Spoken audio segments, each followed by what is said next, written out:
News Radio KMAN weather. 20% chance of showers and thunderstorms after 2 a.m. tonight with an overnight low of 72. Then a chance of rain pretty much all day tomorrow at 30%, although after the afternoon chances, mostly sunny and a high near 92 after those clouds clear out. Tuesday night, a 20% chance of rain, partly cloudy and a low around 70. Wednesday, sunny with a high near 90. Thursday, a high near 89. Right now, 91 degrees, partly cloudy skies, heat index at 100 in Manhattan. We're getting set for Wildcat Insider on News Radio KMAN. Weather on News Radio KMAN is brought to you by Sunset Zoo. Memberships are a fun way to experience the zoo. Pick up your membership and enjoy the Sunset Zoo all year long. The following is an exclusive presentation of News Radio KMAN, your home for K-State athletics. This is Wildcat Insider with the Mercury sports editor Tim Everson and KMAN sports director Mitch Fortner. Less than 5 days and counting until we kick off Kansas State football for the season of 2025 in Dublin, Ireland. August 23rd, kicking off at 11 a.m. Wildcat Game Day starts 7 in the morning right here in Manhattan, Kansas, and around the Central Time Zone. In Ireland, the game kicks off at 5 p.m. But if you're in Ireland or you're going to be back here in Kansas watching the game, make sure to listen on newsradiokman.com, PowerCatGameDay.com, or right here on News Radio KMAN. Plus, you can listen on 101.5 K-Rock. As it'll be coming to you from the land of story and song, the land of the Vikings, the First City, the Big Smoke, the Pale. Yes, those are all nicknames for Dublin, Ireland. Welcome to the first edition of Wildcat Insider for the 2025-2026 season. Mitch Fortner with you. As a matter of fact, in studio, we have one half of Wildcat Game Day. Because to my right is the sports editor of the Manhattan Mercury, Tim Everson, and across the glass, answering a call as we speak, is Cole Dutchendorf. We will be, when it comes to this daily show, we'll be at the Old Storehouse Thursday and Friday for the game. And then the Old Storehouse will also be the home for Wildcat Game Day, but due to my schedule, we have to pre-record that. That'll be on Friday at 3 o'clock Dublin time, 3 to 5. Mason and Zach Nemechek will be joining me at the Old Storehouse. Tim, we made it. We're just a few days away from K-State football. How you feeling right now? It feels good. It feels weird, for sure, because it feels like, we've been waiting forever since we last, spent our Christmas in Phoenix, Arizona. In a hotel room. Working. No presents. No presents. No presents. It was sad. But we had a good time. We went to a casino at some point. We did. I think I did. I think I won a little bit of cash while we were there, too. Not like a ton. Not a whole lot, but $100 or something. We came out ahead. Yeah.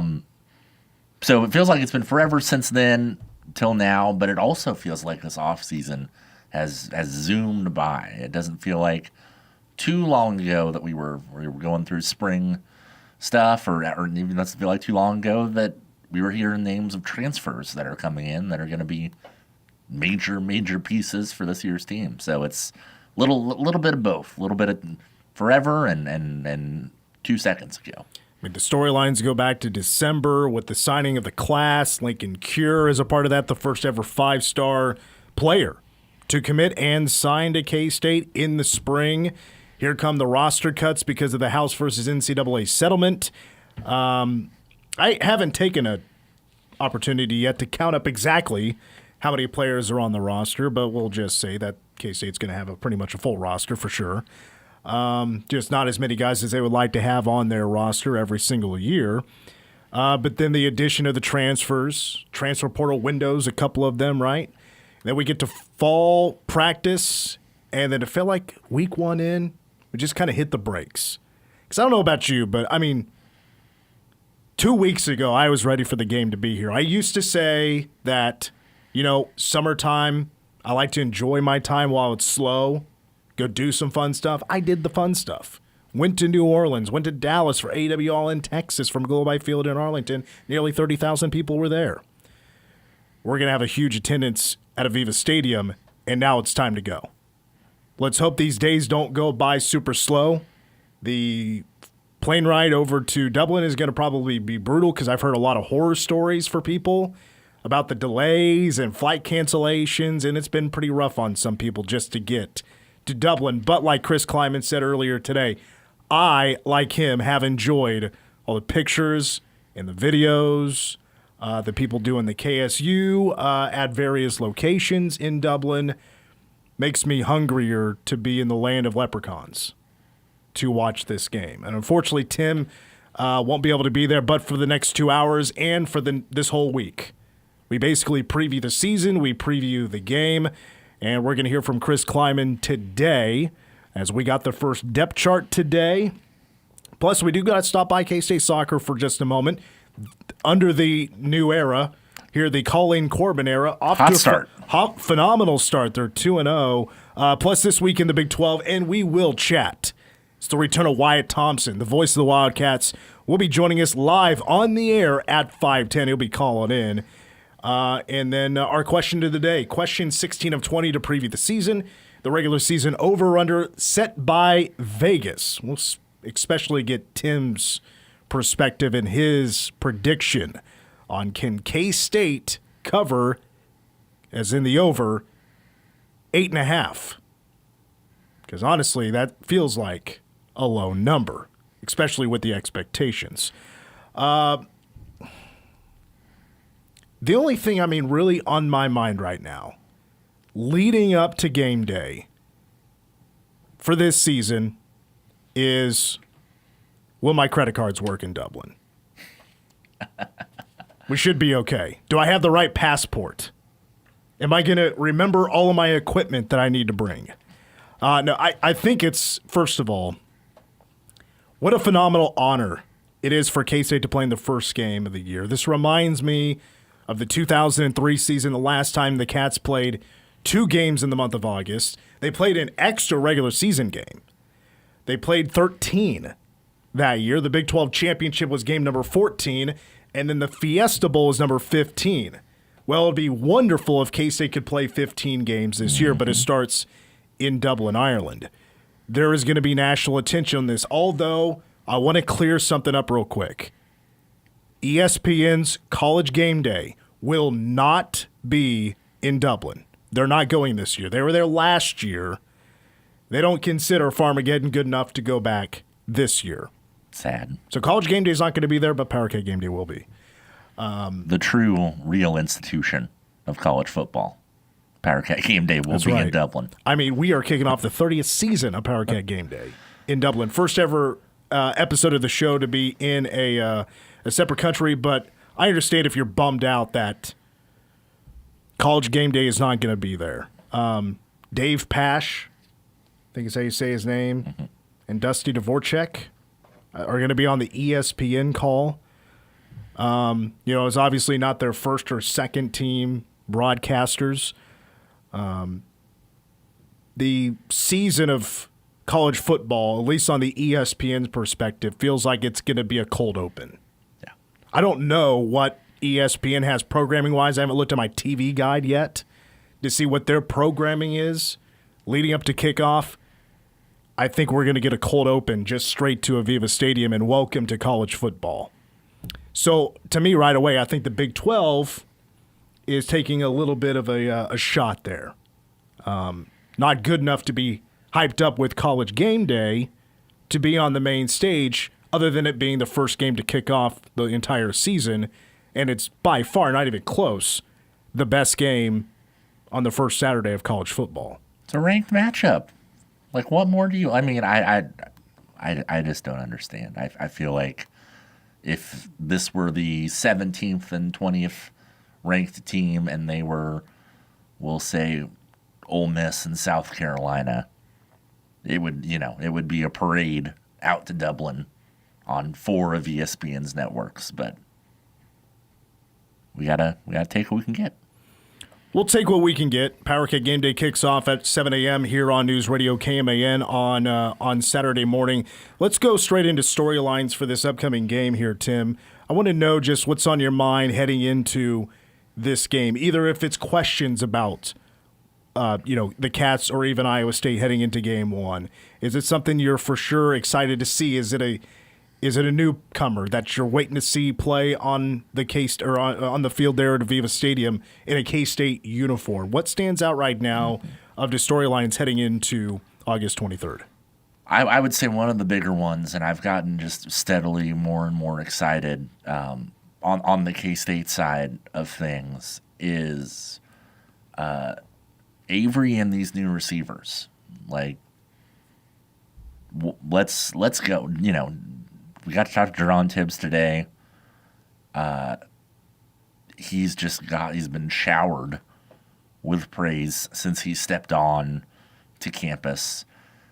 He had to put up with a Purdue offense that was awful last year. Quarterback couldn't do anything. Purdue team that won one game last year.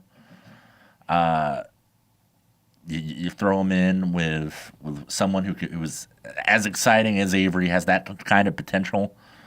I'm excited to see what he's able to do. And Jerron Bradley, while he hasn't gotten as much praise, when was the last time K-State had a 6'5" wide receiver out there?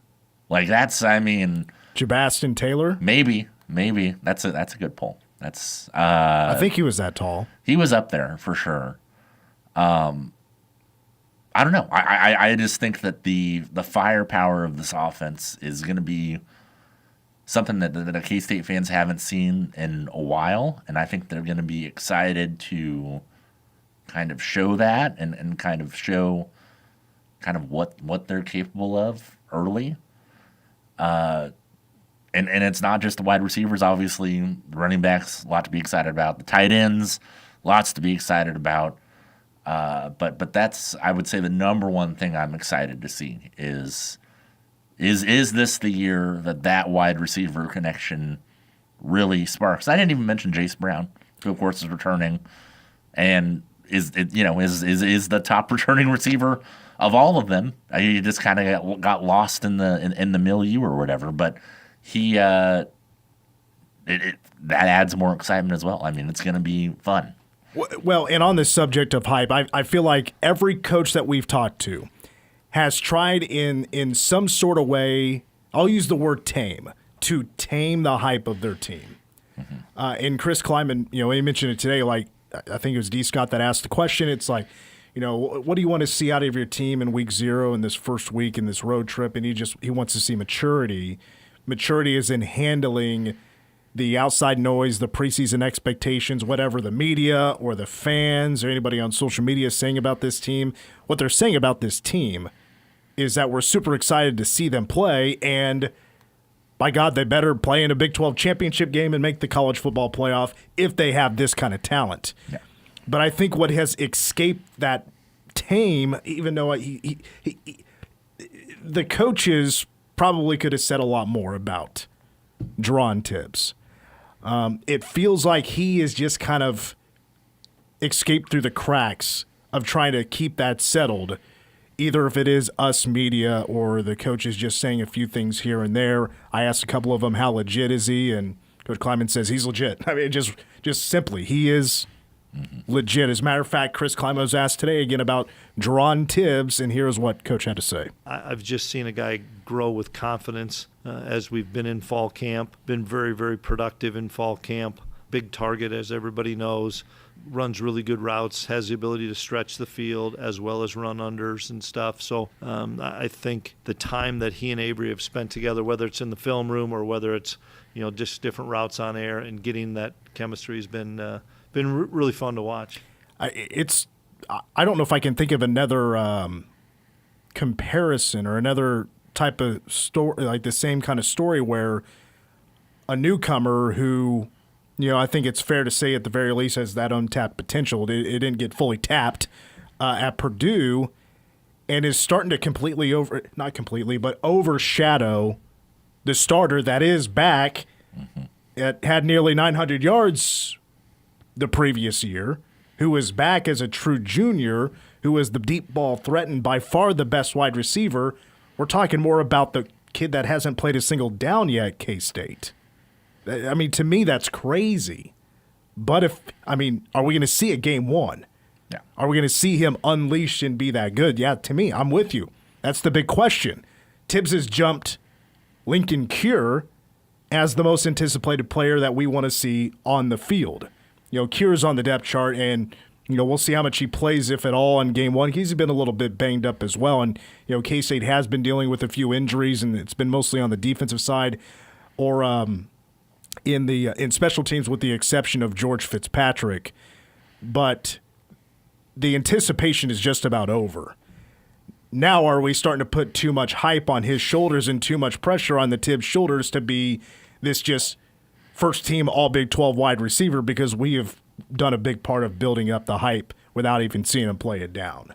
So that's basically you and basically me saying that we're bought in on this hype. We're investing this hype, or we're investing into the hype, and he can be the real deal. We hope to see it in game one. What about defense? Do you look at the secondary? Is that where you look at as the biggest question mark or the biggest storyline? Yeah, I mean, it was a real concern spot for me, and it's still early, will be, because of some injuries that we can kind of get into. They won't be 100% quite yet, but the way that we had to talk to Joe Kleinerman last week, and the way that he kind of raved about both the safeties and the corners with all that they lost last year. I mean, they lost, two guys that very well could be playing on Sunday. One guy, for sure, Jacob Parrish, will be playing. He's killing in the preseason.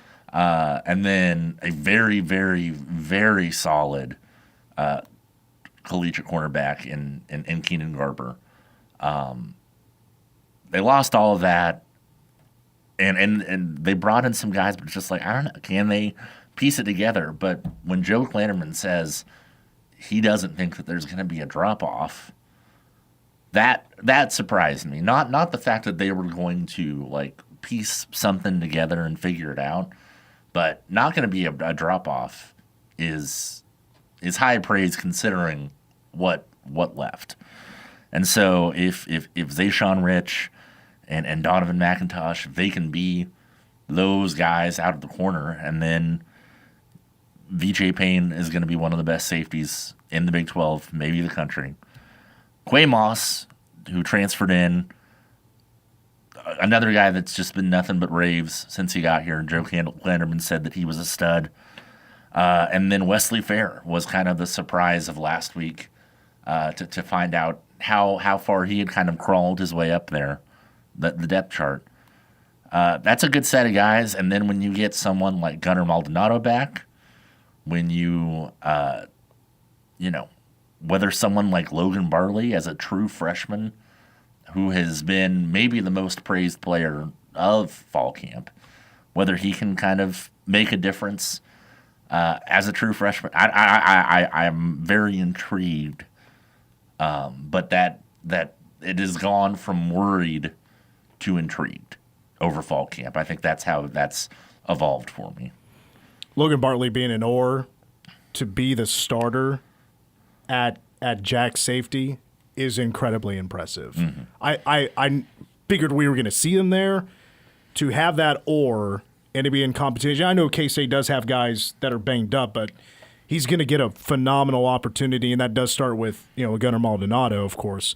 But I mean, do you see the pictures that were put out of him weightlifting during the summer, during the fall?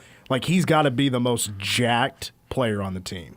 Just an impressive physique for an 18-year-old kid that's going to play. And by the way, what Coach said earlier today is not going to redshirt, is going to play. For sure, not going to redshirt. And is also, has done so well that they're like, okay, well, you learned this safety spot. Let's get you started on some of the other ones, just in case we need you. And so that's crazy. That's crazy to do in just one very short offseason. We'll take a timeout, and when we come back, it's question number 16 of 20 to preview the year. we look back at K-State's schedule, make the final prediction on this schedule. That is K-State, will they reach, as in past the over-under of 8.5 that's set by Vegas for the regular season win totals? That's up next on Wildcat Insider. You're listening to Wildcat Insider. Manhattan Broadcasting is keeping it local. Dollars spent locally today help build a better community for tomorrow. WTC Fiber Internet is on its way to all of Manhattan. Sign your home or business up today at WTCKS.com. No contracts, no data caps, or overage fees. Fast, local, reliable. WTC Fiber Internet. Sign up today at WTCKS.com. It's time for spring cleanup. Find what you need in the brands you love at Midwest Ace Hardware. Make yard cleanup easy with Ego or Stihl trimmers and blowers. Fertilize and seed your lawn with Scotts. And enjoy cookouts all summer long with Traeger, Blackstone, Weber, or Big Green Egg. Ace is the place with the helpful hardware folks. For a once-in-a-lifetime experience, engagement ring shopping simply can't be duplicated on a computer screen. At Fifely Jewelers, you'll be pleasantly surprised by our pricing compared to buying online, and we offer financing. Plus, you'll have peace of mind by shopping locally with Fifely Jewelers. Manhattan Broadcasting is keeping it local. Find more great local businesses plus special deals and offers when you keep it local on our website. It's time for the 17th annual Speedy Petey Race for Parkinson's Disease presented by Little Apple Cars. Join us at Tuttle Creek State Park on August 23rd to participate in the half-mile memorial walk run, 5K or 10K. Speedy PD is a fun and unique event that has something for everyone. To register, go to runspeedypd.org. Proceeds support free services provided by Meadowlark Parkinson's Program. See you at Speedy PD, August 23rd. It's back to school, and Ashley Furniture is helping you gear up in style. Whether it's a new desk for homework time, a comfy bed for a good night's rest, or stylish storage to keep it all organized, we've got what you need at unbeatable prices. Locally owned and operated, we're proud to serve the Manhattan community with furniture for every room and every budget. Come see us today at Ashley Furniture, 200 Starber Lane in Manhattan. Your home, your style, your Ashley. I'm Dan Patrick, and this is Above the Noise. The Patriots may have found another one. A scrappy, shifty, bring-your-lunch-pail-to-work slot receiver. His name is Efton Chisholm, undrafted rookie. He followed Cooper Kupp's footsteps at Eastern Washington, broke some records along the way, found himself battling for a roster spot in New England. 12 catches, 121 yards, 2 touchdowns later. Maybe it's Julian Edelman 2.0, Wes Welker reborn, maybe even a touch of Danny Amendola. I know it's only preseason. Context matters. Defenses aren't scheming. Coaches are experimenting. And stats in August don't usually translate to Sundays in the fall. Still, there's something about the way he plays. Tough, reliable, always open. That feels very familiar to the Patriot fans. For a team searching for steady weapons around Drake May, Chisholm's emergence is worth noting. He may not be a star yet, but if history tells us anything, New England may have stumbled onto May's security blanket for years to come. I'm Dan Patrick, and this is Above the Noise. Sometimes an identity threat is a ring of professional hackers. And sometimes it's an overworked accountant who forgot to encrypt their connection while sending bank details. I need a coffee. And you need LifeLock, because your info is in endless places. It only takes one mistake to expose you to identity theft. LifeLock monitors hundreds of millions of data points a second. If your identity is stolen, we'll fix it, guaranteed, or your money back. Save up to 40% your first year with promo code NEWS at LifeLock.com. Terms apply. Millions of Americans take medicine like Ozempic and Zepbound. Many of them are overpaying by thousands of dollars a year. These GLP-1 medications for diabetes, weight loss, and more may not always be covered by your insurance, but GoodRx can help. GoodRx helps you save every month on prescriptions at over 70,000 pharmacies nationwide. Best of all, it's free to use. Check GoodRx to save on GLP-1s. Just go to GoodRx.com/GLP. That's GoodRx.com/GLP. GoodRx is not insurance but can be used instead of insurance, including Medicare and other federal and state-funded programs.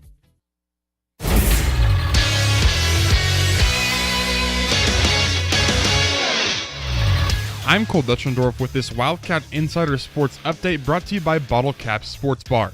Game week is officially here as K-State will face Iowa State in the 109th edition of Farmageddon in Ireland this Saturday. Head coach Chris Klieman broke down some questions on the depth chart ahead of the first game of the 2025 college football season. 3 notable defensive contributors will be marked as questionable ahead of Saturday's game, starting with transfer safety Gunnar Maldonado. He and Asa Newsom and Colby McAllister are all in question. I would say Colby would be the one that would be least likely to play, Asa and Gunner. We're still hopeful, but they haven't taken probably as many practice reps. They've taken some, don't get me wrong, they've taken some reps, but not as many as some of the guys that have taken the lion's share of the game prep reps. ESPN's Nate Taylor reported today that Andy Reid will send Felix Anudike-Uzomah to the injured reserve list with a hamstring strain, thus ending his season. The former Wildcats standout and 2023 first-round pick has registered 3 sacks and 41 tackles over his first 2 seasons. Sophomore Avery Williams scored and had an assist as K-State used a pair of second-half goals to beat Portland State on Sunday afternoon. It's the first 2-0 start for K-State soccer since 2018. They will visit South Dakota this Thursday.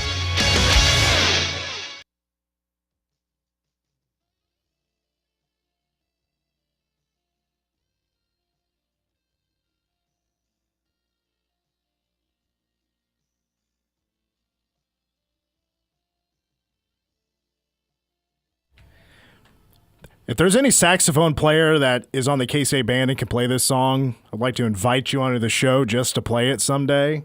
I think it's one of the coolest things. I guarantee you all of them can.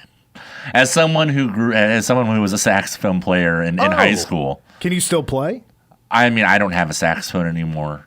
I could get you one. Theoretically, yes. Theoretically, I could, yes. But I guarantee that almost all of them have at least attempted this at some point. Well, it makes me wonder, do they know the song? I mean, these are kids that were born at the earliest 2002. I doubt they got memed. They got memed like 10 years ago maybe. And so maybe they know the sexy sax man thing. I mean, how can you not be romantic about football? It's back. It's back. Well, that song is also about cheating. It is. Having an affair. Yes. The saxophone's phenomenal. Shout out to George Michael. Shout out to, Wham, kind of. He was still technically in Wham, but released that song under his name. Solo, We're back on Wildcat Insider. Mitch Fortner, Tim Everson, and Cole Dutchendorf. We're with you until 6 o'clock. Good weekend for the Royals, and they're going to be back at it tonight.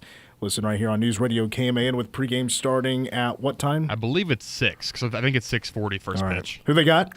It's the Rangers, and this is the biggest series of the season. Tim and I will go over it a little bit more on Wednesday, but this is the biggest series of the year so far. Let's get to today's question. 20 questions in 20 shows previewing the K-State football season. And now we look at the season just as a whole, and as we've heard from Coach, we've heard some players.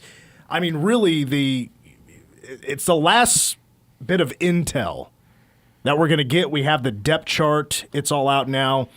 And with that being said, Iowa State's released their depth chart. They look pretty healthy. Can K-State get the over on the over-under set by the Vegas books on the regular season win total, which has remained the same?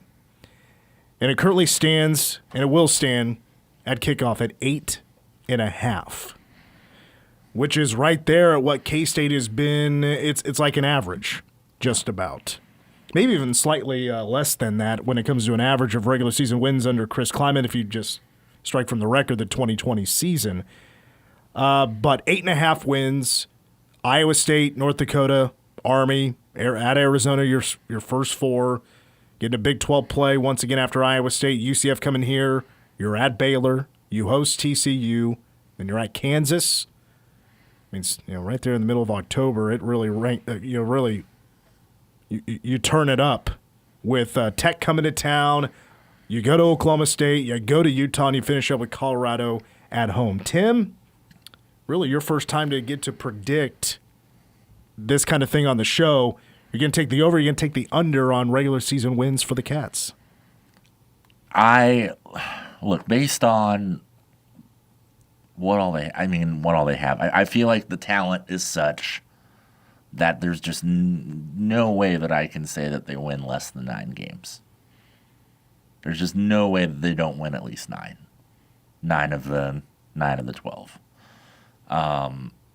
I believe very strongly that the jump that Avery is going to make from last year to this year is going to be significant.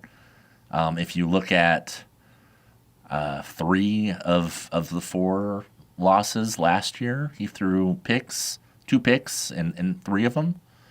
I just don't think, I'm not saying he's going to be perfect by any means, but I don't think you're going to have that level of inconsistency and just kind of poor panicky decision making. That 90% of my confidence is my confidence in him taking that next step, I think. And then the rest of it is just, I really like what they have on defense. I just really, top to bottom, obviously I talked a lot about the secondary last segment, but I really, really, really like the depth that they have along the defensive line and the linebacker. And I think even if they run into a couple problems or injury issues, what have you, they're going to have the guys to be able to plug holes and kind of make it through. I like the over. Cole? I really don't have a ton more to say, and I'll let you do your analysis. I would be, and there's no exaggeration or hyperbole, I would be devastated if this team does not win more than 8 games in the regular season. I think they have a fantastic roster. I think it's been built extremely well overall. Like, they got a lot of great young guys, a lot of great old guys. If they don't get more than 8 wins, it would be, I think, a failure of a season, and I expect them to be in double digits in the regular season in the win column. I mean, there's just 2 things that this K-State team should have that are just incredibly valuable tools that will describe multiple people. I mean, really, one of them is just as a whole for the defense, in that they should just be an incredible run-stopping defense. I think they should be a little bit better than last year because you have an older group, quite a few returners. Damian Ilalio is going to be a fantastic run-stopping nose guard as he was last year. Oscar Romaine, in my opinion, is the best run-stopping linebacker this country has to offer. After doing my fair share of research and watching a lot of film, he just has the fundamentals. It's especially for his age, it's off the charts. Mm-hmm. He's that good. He is an All-American type of player. There's no doubt about that. And then on the offensive side, and the defense has this as well, but where it puts points on the board offensively is just their speed. This should be a really fast team. This should be getting space and good luck catching me type of team. And that's where I get excited. And it's not just the guys we've been talking about. That's Dylan and that's Avery. These wide receivers should be pretty fast. The backup running backs, they have some speed as well. But it starts with Avery and it starts with Dylan. And a lot of the success of this team is, yes, I agree, the jump for Avery, taking that next step, cleaning up the mistakes, not letting the turnovers just dictate the way this game is going to go. Taking the momentum out of your sails, and then you just can't recover. Yeah. That killed K-State last year. I mean, Klieman made reference to the Iowa State game last year. K-State beat themselves last year. Well, when you're in your 13th start, you'd hope, some of those mistakes just wouldn't happen. Well, the redemption is here. The redemption is now with the new season and should have more talent around him. And then I want to add on to that, the offensive line, even though George Fitzpatrick is out, you have one of the beefiest O-lines K-State has ever had. You should be very talented. It should be one of the deepest offensive lines K-State has had under Chris Klieman. There's so many things you could point at and be like, yeah, you know what? I don't really have a whole lot of worry about that. There's proven talent, should be good to go.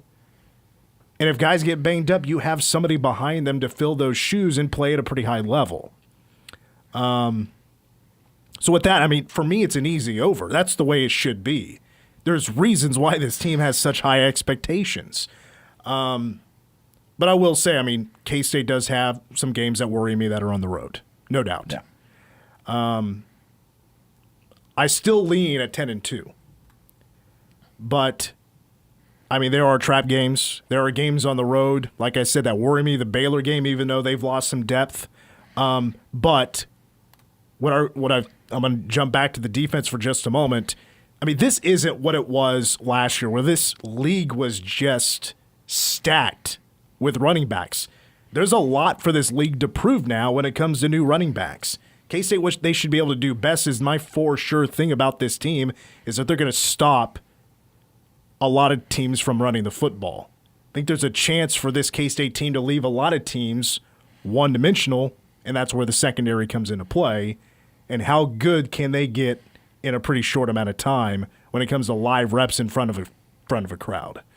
So I'm going to stick with the over. There's no doubt everybody feels like that's the expectation. And this is where, you for those that are listening to the show in the locker room, this is where you turn it off because it's going to be a lot of bulletin board material / hype. Rat poison. Yeah. It's Big 12 championship or bust for this team. And that's just the easiest way I can put it. So not only is it a gut reaction, it's our heart, speaking from the heart, speaking from the head, and speaking for all K-State fans out there. If there's no Big 12 championship for this team, something didn't go right. Something didn't go as planned or as scheduled.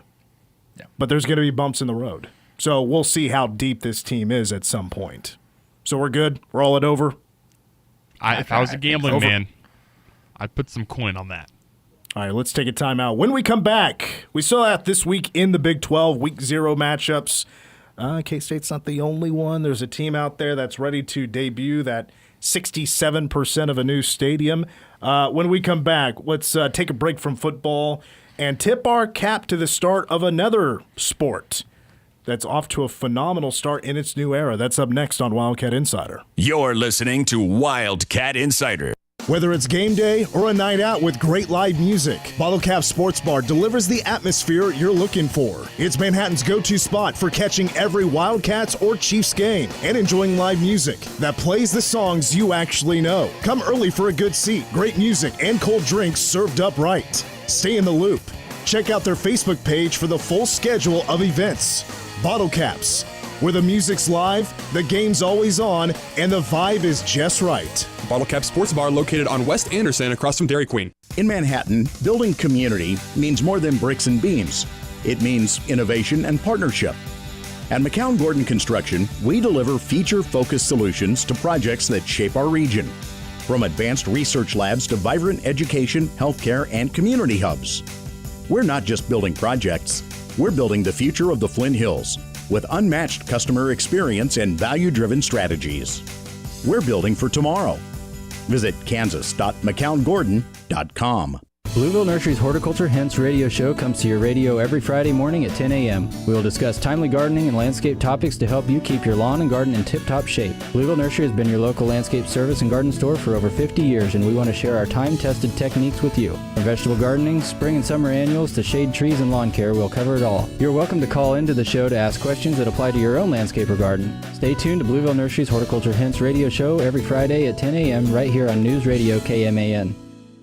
Caregiving can be incredibly demanding, and it's easy to feel overwhelmed. Let Leonardville Nursing Home provide you and your loved one with Senior Day services, available Monday through Friday from 9 to 5 with prior arrangements. Run your errands, go to work or appointments while we provide compassionate care for your senior. Our trained, caring staff provides nutritious meals, social activities, and a safe, supporting environment. Contact Leonardville Nursing Home for Senior Day services, an invaluable solution for both caregivers and seniors.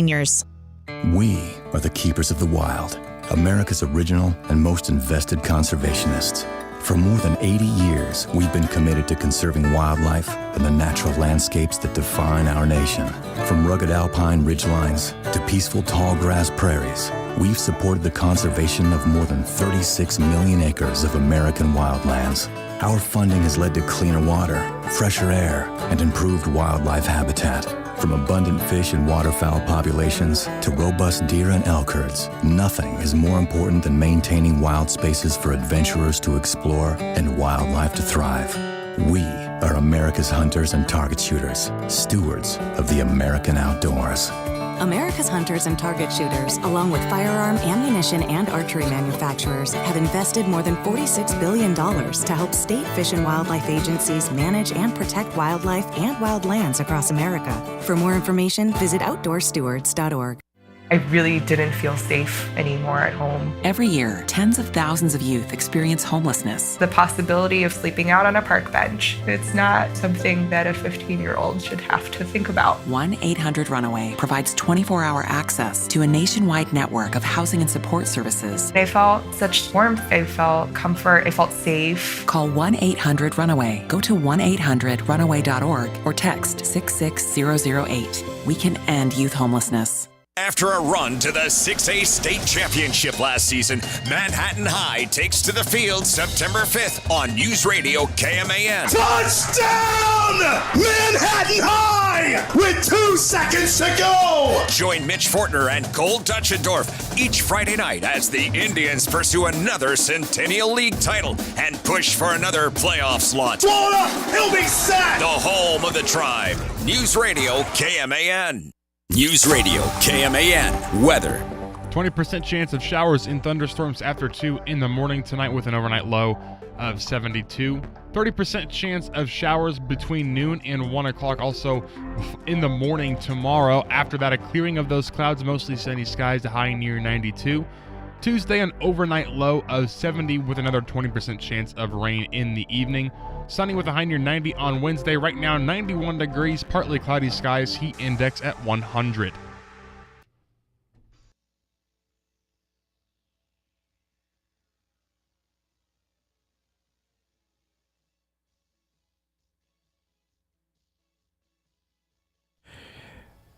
Wildcat Insider is back on News Radio KMAN. We are live streaming on YouTube. Appreciate everybody watching on YouTube. Just subscribe if you don't mind to News Radio KMAN. And every new subscriber we get between now and Thursday is a Guinness I'm going to buy for somebody. Wow. So starting right now. Big spender. Subscribe, and every subscriber new one we get, I'm buying a Guinness. I may double up and buy myself one too. Have you checked what the price of Guinness is over there? The old storehouse, I think it's like in American money, the old dollar. It's like $4 or $5. That's not terrible. Are they Euro users over there in Ireland? Okay, figured. On Thursday's show, I'll have an employee of the old storehouse on to just talk about life over there in the bar business of Dublin, and because I want to talk about like tipping and stuff like that. Sure. I don't know how you're supposed to do things over there. Right. But I wouldn't be an American if I didn't go over there and ask right away, "What's your drink specials?" and see what they got going. Of course. Maybe there'll be a little happy hour. You know what I'm talking about? Here, there's some countries that outlaw happy hour. Really? Make drinks cheaper. Yeah. I don't know exactly the reasons why, but I doubt Dublin would be one of those countries, or Ireland would be one of those countries, but I have no idea. Let's get to some other Cats that have started their year. How about the K-State soccer team under new head coach Colleen Corbin starting the year 2-0 with a pair of 2-0 wins? They beat Oral Roberts this past Thursday 2-0, and then on Sunday, kicking off at 11 a.m., they defeat Portland State 2-0. All goals was scored in the second half. This is a second-half team here, Tim. I want to give a shout to Bo Palmer, linebacker on the football team. His younger sister, Hannah, is on the soccer team. Had 2 assists game 1 and had a goal in game number 2. So she's off to a hotter start than anybody else right now on the team. But the whole team starting 2-0, which that's just the second time that's ever happened in program history, is pretty cool. Yeah, I mean, and first time since 2018, I think? Yeah, they started. That's when K-State started 3-0. They were receiving votes. Right. And then went to Santa Clara, and that was a top 15 team in the country, and the Cats lost 2-0 that day. And I mean, the competition hasn't been, super high or anything, but look at it, especially whenever you're just trying to start just a new era of something. getting some confidence behind you, getting some momentum behind you. That helps with the buy-in process. That gets butts in the seat to help support you guys. So I mean, it's all positive. It seems like the vibes over there are very, very good right now. This team is reacting to second half adjustments. I think they're coming out playing nervous, especially in that first game. There was pressure to win for the new head coach to start 1-0. And then coach just gets them in the locker room and say, hey, settle down. We're going to do this instead of that. And they're putting goals on the board. Yeah. Volleyball gets under the way this week with a pair of exhibitions. They're going to start out with they're going to be going on the road for their exhibition that is against a different team, which is Oklahoma, which for Coach Mansfield, he's coaching against his brother. That'll be on Saturday, 1 o'clock in Norman, Oklahoma, but they will have the purple and white scrimmage this Wednesday at 5:30 at the Morgue, the unofficial nickname of Morgan Family Arena. I do love that. I love that so much. I'm excited. You know, you losing someone like Leah Carter is not easily replaceable. But they have people that they've brought through every step of this program, and they're excited. I'm excited to learn more. I don't want to pretend that I'm a K-State volleyball expert as of now, but I'm excited to find out more about this team as we get closer and closer to tip-off, serve-off? First serve. There we go. Last season was a disappointment. No, there's no doubt. absolutely. Season number 2, it was not even close to expectations, especially the last year for Aaliyah Carter. But you're telling me earlier, like about there's like no transfers on this team. Apparently, this is the second straight season where they do not have any incoming transfers. I swore they had transfers last year. Maybe I'm wrong. Maybe it was 2 years ago. 2 years ago is when they brought in. They had a bunch because they brought in someone from Wisconsin, and they brought in someone from like LSU. And Dabell Swinney's dream program is K-State volleyball. Yes. Well, the regular season opens up with the K-State Invitational. UMBC and Delaware will be in town. It starts against UMBC. That's Maryland, Baltimore County. August 29th. That's a Friday at 6:30. All right, we'll take a timeout. This week in the Big 12. Next, Wildcat Insider. You're listening to Wildcat Insider. Can you help me access my work computer now that I'm working from home? We can do that. Is it possible for you to troubleshoot my computer without me coming into your store? We can do that. I'm getting messages that my password's been compromised by hackers. We can. And that I have malware installed. We can. I don't even go to the mall. We can do all of that. Fox Business Systems business level support. We can do that. Call 776-1452 or stop by 531 Fort Riley Boulevard. WeBuildSolutions.com. When your phone is at the bottom of the pool or face down on the pavement, it's Central Time. All you have to do is pay your cell phone bill with your Bazing checking account, and you're covered. Ask about cell phone protection that comes with value checking at Central National Bank, or visit centralnational.com for details. Cell phone protection is subject to the terms and conditions detailed by Bazing. Central National Bank, money for life. Member FDIC in your hometown since 1884. Here's something you might not expect. The Manhattan Mercury and Manhattan Broadcasting now offer blueprint printing and scanning. We've been printing locally for over 100 years, and now we're putting that expertise to work for your plans. We do same-day turnaround, can pick up or deliver, and our pricing, it beats the big guys. If you're in need, email blueprints@themercury.com or call 776-1350. Local businesses helping local businesses. That's how we grow together. Orthopedic and Sports Medicine Center offers innovative, cutting-edge physical therapy, from blood flow restriction rehabilitation, dry needling, DARI-A biochemical movement analysis, fall prevention, and return to sport. OSMC Physical Therapy has over 75 years of combined treatment experience and deliver a successful and positive outcome while making the rehabilitation process pleasant and enjoyable. At Orthopedic and Sports Medicine Physical Therapy, no referrals are needed to schedule your therapy appointment. For more information, visit us at kansasortho.com. A new roof, not something you think about every day. Good thing Buck does. Call Buck Roofing for your free, no-obligation estimate today and live comfortably under your new roof. 785-230-9379. Buck Roofing, serving Kansas for almost 20 years. The Ramsey Show. Up to 50% of American families are paying their adult children's bills to an average of $1,482 a month. Wow. I've never seen it like this. 25% of millennials, their parents are paying their house payment, their rent, or they're living in their basement. You pay your kids' bills. Psychologists call that enabling. As a matter of fact, enabling is quite the opposite of loving. Go from paycheck to purpose with The Ramsey Show. Weekdays 10 to 1 on News Radio, KMAN.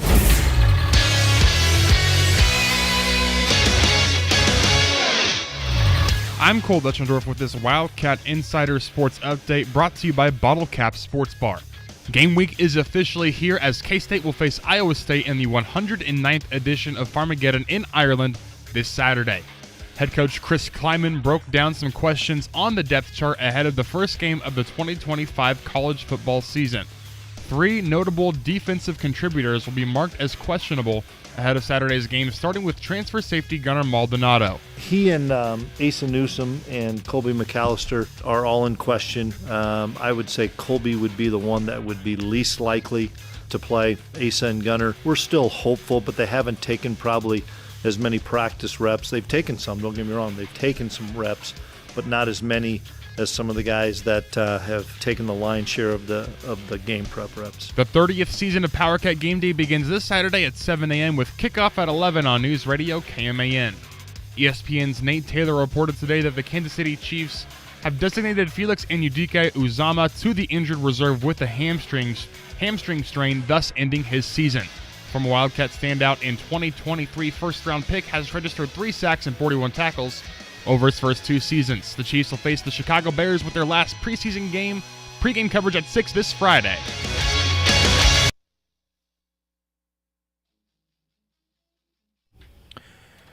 All right, couple more minutes here in hour number 1 of Wildcat Insider. Tim has some breaking Big 12 football news. Yeah, so if you've been paying attention this offseason, you know that Texas Tech has been spending a lot of money in the transfer market. One of their big prizes was USC running back Quentin Joyner, who had almost 478 yards, was averaging 7.6 yards a carry.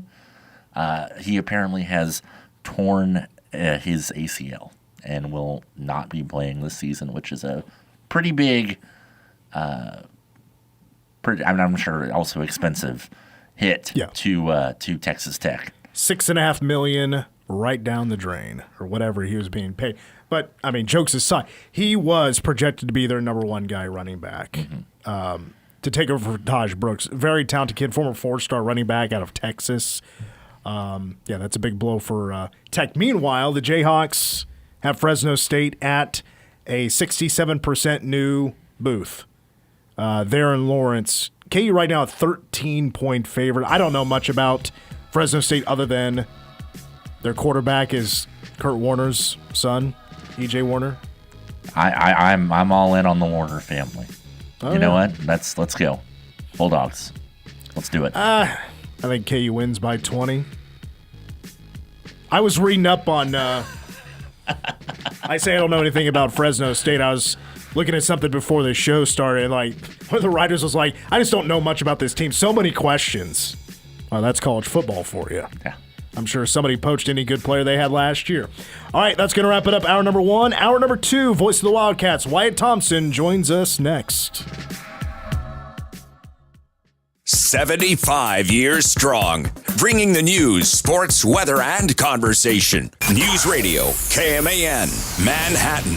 CBS News Brief. President Trump spent the day in meetings with European leaders and Ukraine's president, as well as on the phone with Vladimir Putin in the hopes of ending the war in Ukraine. We want to get it ended, and we want it to end good for everybody. We want it to end good. The people of Ukraine have suffered incredibly. Hamas has accepted a new proposal to win the war in Gaza. Reporter Linda Gradstein has more from Jerusalem. At the same time, Israel is still making plans to take over Gaza City, and Israeli Prime Minister Benjamin Netanyahu said that this proves that Hamas is under tremendous pressure, and that's why they accepted the deal. Democratic lawmakers in Texas returned to the state today, ending a 2-week walkout to block Republican efforts to redraw congressional maps. A quorum is present. Members, the call in the House remains in force. The doorkeeper will lock the doors. On Wall Street today, stocks finished mixed. The Dow was off 34. CBS News Brief, I'm Cammie McCormick. Now, the latest news from the News Radio KMAN and Manhattan Mercury Newsroom. Roadwork in northern Riley County. Pottawatomie County Commissioners table a decision on a quarry expansion. And a trial continues for a former Manhattan chiropractor. Hello, I'm Brandon Peoples with a check of local news. Madison Creek Road in Leonardville will be closing to traffic starting tomorrow. At Monday's Riley County Commission meeting, Operations Manager Alvin Perez said they are replacing a culvert nearly a mile north of Barton Road or Highway 24. Madison Creek Road will be closed to through traffic from Barton Road north to LK&W. And we're hoping if everything works right with the weather, we should have that completed by Thursday. In other business, Matt Rubel was introduced as Perez's new Assistant Operations Manager at the meeting. Assistant County Engineer Evan McMillan also reminded the public of the transfer station being closed on Labor Day, September 1st. The fate of a proposed quarry expansion near Wheaton won't be known until at least next week. Pottawatomie County Commissioners voted 4-1 this morning to table action on a conditional use permit sought by ham companies to expand current operations in Sherman Township. That decision comes after staff requested additional time to review and update the proposed resolution and conditions. Citizens, including Kayleen Plummer of Westmoreland, expressed concerns over the proposal. Our recommendation would be to possibly add to the CUP agreement would be to service nearby roads with gravel by the operator. The burden of maintenance is huge for the cost of the taxpayers. Lawrence Ubell of Wheaton says the county should review what's being collected in current agreements to ensure the county isn't losing any money and burdening taxpayers further. We want more rules and regulations that when stuff goes wrong, we can address it. But also in that, there's a road agreement. But if we were to switch that to a percentage, we would be capturing a lot more funds for our road agreement right now. The county plans to revisit the proposal at its next regular meeting on August 25th. The trial of former Manhattan chiropractor Clark Peterson continues in Riley County District Court. On Friday, University of Wyoming psychology professor Matt Gray told jurors that survivors of sexual assault often delay reporting, and many never reported at all. He says it's also common for victims to have gaps in their memory and in some cases to freeze or become immobilized during an assault. Then on Monday, Arizona chiropractor Samuel Baker testified about professional standards and informed consent. He says Peterson's consent forms were generic and lacked details about patients' conditions or treatments. He also noted that intravaginal procedures are extremely rare in chiropractic care and would usually require coordination with a gynecologist. Peterson stands accused of 64 counts of sex crimes against 19 different women, including rape and aggravated sexual battery. Prosecutors have dismissed 4 of those charges since the trial began. The trial is now in its second week. It's expected to continue through the end of the month. Riley County Police are investigating 2 separate cases of check fraud reported Saturday in Manhattan. The first one involved an 84-year-old man who told police someone stole a check, altered it, and forged another, leading to losses of more than $8,400. A little more than an hour later, officers took a second report at Fidelity State Bank and Trust after a 77-year-old man reported a stolen check was cashed, which caused losses of over $2,300. Police are asking anyone with information to contact RCPD or Manhattan Riley County Crime Stoppers. A Manhattan woman was arrested Friday on 2 Riley County District Court warrants for failing to appear in court. Police say 33-year-old Tiffany Riles has past warrants stemming from charges that include aggravated assault, 3 counts of battery on a law enforcement officer, interference with law enforcement, criminal trespass, and possession of drug paraphernalia. An amended online criminal complaint shows the alleged incidents are from October 2024. Riles was given a $50,000 bond and remains in custody. Pottawatomie County EMS broke ground Friday on a new station near St. Mary's, just south of Highway 24 on Maple Hill Road. The facility will be named the Joel Fager Station, honoring EMS Director Joel Fager for his leadership in bringing the project to life. The new building will replace the current setup where crew members run between quarters and the ambulance bay. The upgraded station is expected to improve response times and safety with features like ambulance bays, sleeping quarters, and secure storage. Construction on that facility is now underway. Don't forget, you can find news anytime at newsradiokman.com and themercury.com. I'm Brandon Peoples. News is powered by Central National Bank with locations at the Walmart Supercenter and at College and Claflin. Central National Bank, member FDIC. News Radio KMAN weather. A 20% chance of showers and thunderstorms after 2 a.m. tonight. After that, mostly clear skies, going to low around 72. 30% chance of rain in the morning and into 1 o'clock in the afternoon tomorrow. After that, a clearing of those clouds and a high near 92 on the day. 20% chance of rain Tuesday night, partly cloudy skies and a low around 70.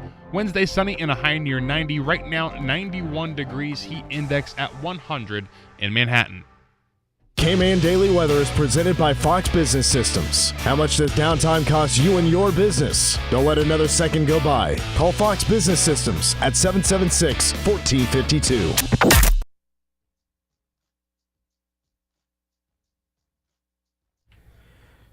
It is hour number 2, a Wildcat Insider. Mitch Fortner, Tim Everson from the Manhattan Mercury and Power K Game Day. Cole Dutchendorf across the glass. We're hanging with you until 6 o'clock, joined by the voice of the Cats, Wyatt Thompson, in just a moment. Look into the depth chart that K-State released earlier today. Some names missing in the secondary, also on special teams. We'll give you our takeaways, after we talk with Wyatt. Plus, we'll look a little bit at Iowa State. Iowa State, K-State, right now the Cats a 3-point favorite. 4 other games on Saturday. The only one I don't know where it's going to be televised is UNLV hosting Idaho State at 3 o'clock. On Fox at 5:30 is KU hosting Fresno State. KU is a 13-point favorite. Sam Houston is at Western Kentucky, CBS Sports Network. And then the last game, 6:30, CBS. Stanford at Hawaii. How about Hawaii getting a 6:30 Central Time kick? Hey, man. That's like 7 in the morning over there. As someone who played a lot of Hawaii on the NCAA football game, you got to play a lot of night games. You played as Hawaii? Yeah, I started my dynasty at Hawaii. Yeah. I started with Delaware. Nice. Hawaii was my friend and I's dynasty. We had like decade and a half in college football, 14 under the belts. Right now, I'm the OC at Iowa. And yes, we have offense. I recruited a stellar quarterback. Right now is carrying the team. But, of course, K-State, the early game at 11 a.m. Power K Game Day starts at 7 in the morning right here on News Radio KMAN. You can also listen online at powerkgameday.com. It'll be from the old storehouse in the Temple Bar district of Dublin, Ireland. That's where I'll also be hosting the game on Thursday and Friday here on News Radio KMAN.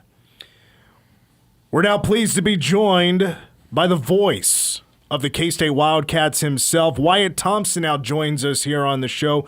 Wyatt, we're 5 days out. Can you believe it? I can't believe it. Do you have your PA pipes ready to roll? I don't know. You have to ask the studio audience. You think do I sound okay? Am I good to go? You got the thumbs up from me. Good. I get a little warm up on Friday. We got a little rehearsal, so I think I'll be ready by then.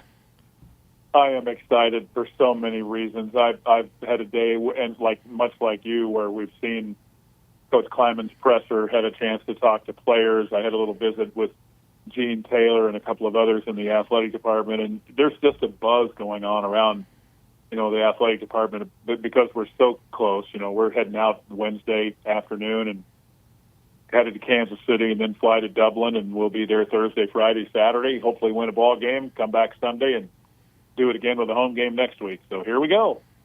All right, so I asked Coach this question at the press conference earlier today, and then at the end he said I should ask you. So I'm gonna ask the question right now. I'm gonna be on that team flight because I'm the public address announcer. This will be treated as a K-State home game when it comes to the production of the show and all that stuff. The field, K-State will be all over it. And I asked the question to Coach, what's the do's and don'ts? Are there any unwritten rules of the team playing? What should I know just to make sure I'm behaving, So is there anything, Wyatt, that I should know? I did hear him say, ask me, but I thought he did a really good job of answering your question prior to that, saying and laying out kind of what you'll experience coming back. And that is you're going to have some guys that are looking at film. You're going to have some guys that are exhausted and are trying to get a few winks of sleep. You're going to get some others that maybe just kind of taking it easy and maybe watching part of a movie or whatever. Some will maybe be eating a little snack or what have you. So it's a little bit all over the map. And of course, the big difference is that, it's a little more talkative and a little more action if you win the game, right? And it's a little more quiet. And we try to be very respectful of those players when we're on those planes when it doesn't go that well. So I thought he laid it out pretty good for you, and hopefully I have too. But there's nothing like, I'm not allowed to take my shoes off. I got to, if I'm on the aisle, I have to give up one of the armrests type of thing. Yeah, I don't think there's really any of that. I think what you need to know there, and he didn't touch on this, but when you think about international flights, your mind kind of goes to, bigger planes, which equate out to bigger seats. I'm not necessarily sure that will be the case here. I think those seats will be probably about the size that we would have on what I would call just a regular charter, like we were going to Lubbock. But we're not going to Lubbock. We've got whatever it is, 8.5 hour, 9 hour flight, and I guess that's the real big difference there. But it's if you just kind of be who you are and you don't get too crazy, I don't think you have any trouble, buddy. Well, we are going to be kicking off this season at in Dublin. It'll be 5:00 is when we kick off, but here in Kansas, it's going to be at 11 a.m. and that's going to be on Saturday. So the season is almost here, and you have one of the great luxuries of covering this team is you get to be at practice, you get to interact with these players. A lot of them know you quite well, and with the coaches as well. We were talking in the first hour. And it feels like the guy that has jumped in front of everybody else when it comes to who's the most anticipated player that people want to see, it's Jerron Tibbs. And I've asked a number of coaches this. I've asked players this. I'm now going to ask Wyatt Thompson. How legit is Jerron Tibbs?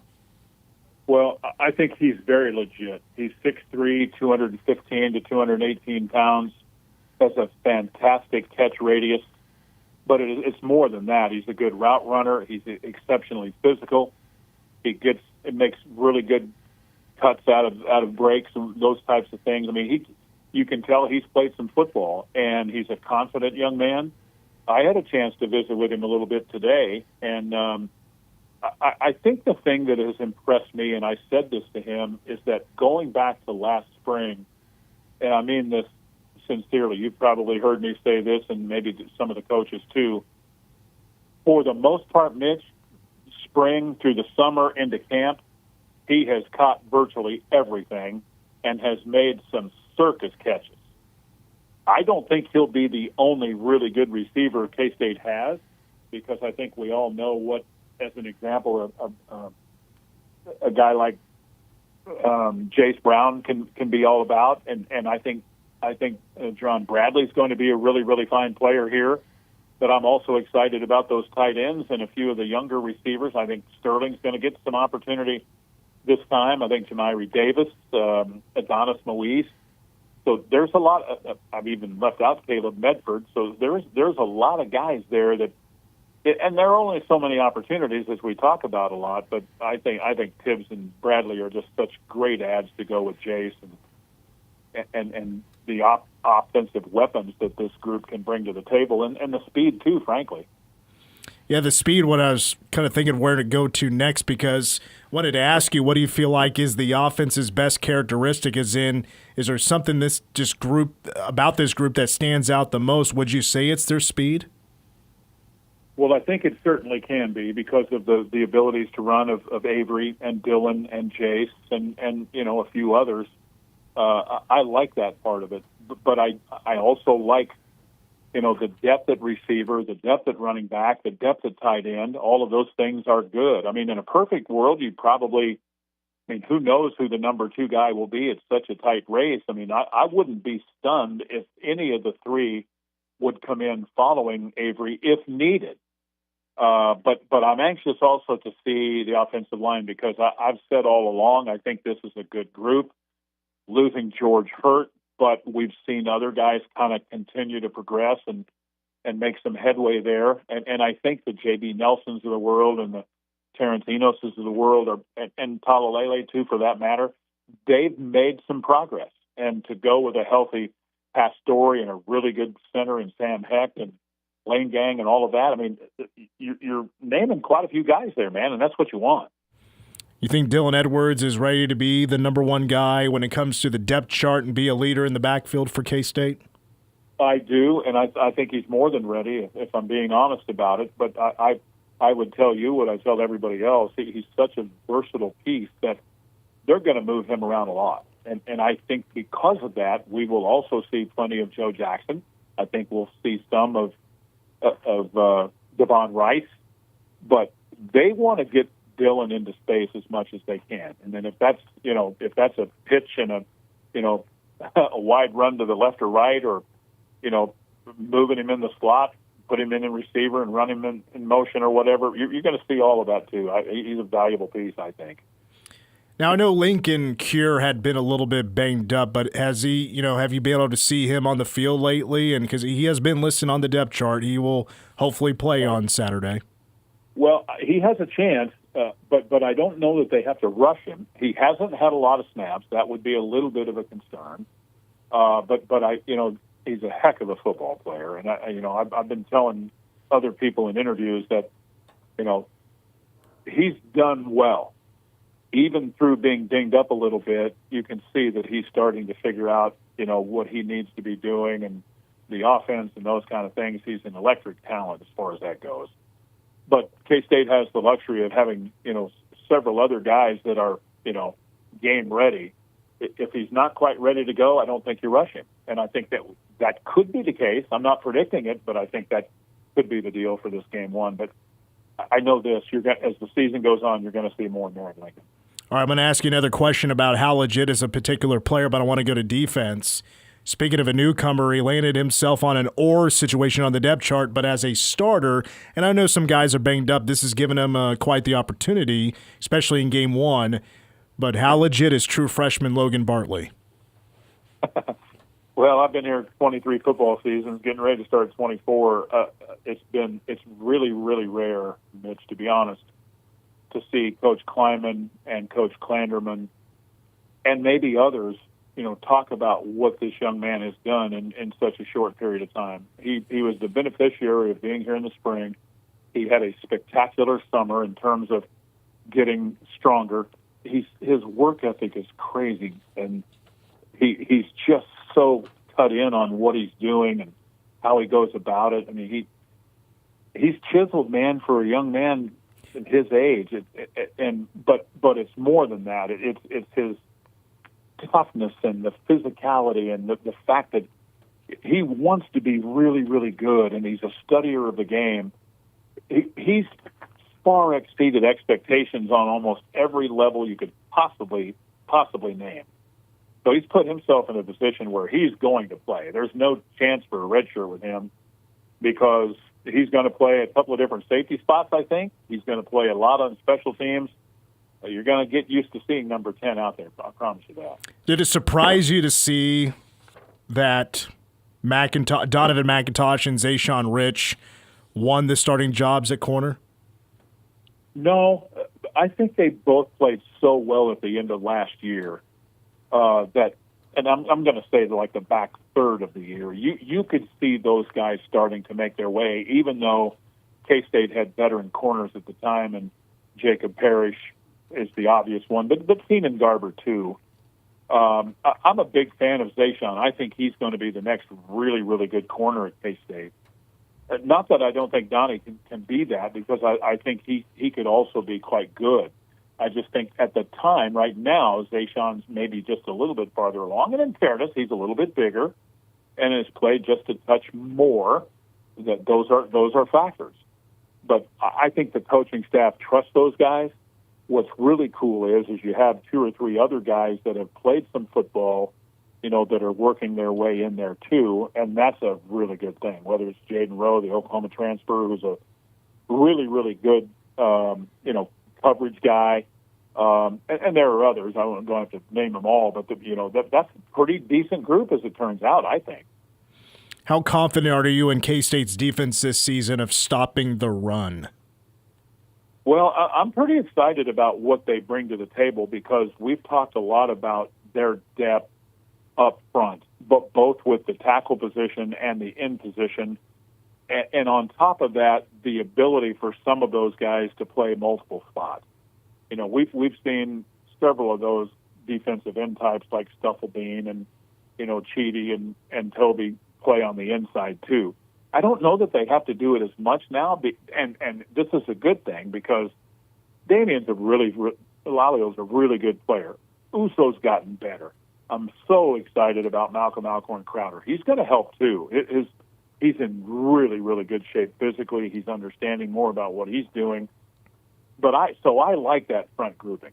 I do. And who doesn't like Dez and Austin Romaine, right? I mean, those guys are terrific. And there are other guys making their way too. I really hope that Asa Newsom is able to go, but if not in game one, he's healthy for the rest of the year. He deserves it with what he's been through.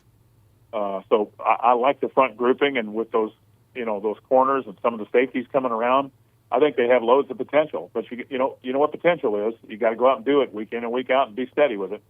Well, Wyatt, you asked if I was going to have a question for you today, so I figured I'd get mine in here. Along the lines of what you're talking about, I want to stick on the defensive line. I'm going to ask you the same thing that I asked Coach Klieman. Who's a younger defensive end who stuck out to you during fall camp? Ryan Davis. I think he's the one guy that the coaches are really excited about, and because of his motor, Cole, to be honest with you. He just plays so hard. And I think because of that motor, he could be a really, really quality high-level pass rusher in this league. He's strong, and again, with the motor and the strength and all of the things that go with that, he's going to remind you of Brendan Mott, of Ryan Mueller, Wyatt Hubert, those kind of guys, and just how hard he plays. All right, I want to jump one question to the special teams. And Luis Rodriguez, a JUCO transfer, is going to be kicking the field goals in Dublin. So I, of course, would assume Leighton Simmering and Cub Patton are still a little bit banged up. And Katzer talked about it a couple of weeks ago that they've been a little limited on guys available. But I just wanted to get your thoughts and what you've seen out of his leg. Are you pretty confident that he'll be able to go in there and do a good job? I am. I had a chance to visit with him after practice yesterday. Matt was with me on that conversation at the end of practice. He came and watched quite a bit of yesterday's practice, and Luis has had a good camp. I think, he came in here, late June, 1st of July, and nobody knew who he was, really didn't know the story, but he's been good enough that people have heard about it now, and he's a terrific guy to talk to. Had a really nice year, just 1 year at the College of the Canyons in California. He does have a nice leg. I think the thing that I appreciated that hearing Nate Katzer say is with his delivery. I guess I'll say, it's very consistent, and that's what you want. I mean, he's making a lot of kicks, making the kicks that he should, and making quite a few of the kicks that are quite a bit longer. So he's proven, I think, that you can have a little bit of trust in him. Now it's going to be different with the lights on there, right? We all know that. It'll be his first Division I game, but I think he's a confident kid, and I think he'll be fine. And, K-State's had a lot of good ones. Hopefully he fits in and becomes one of those. All right, we got Iowa State on Saturday. Farmageddon opens up the year, and you've been studying these Cyclones for years.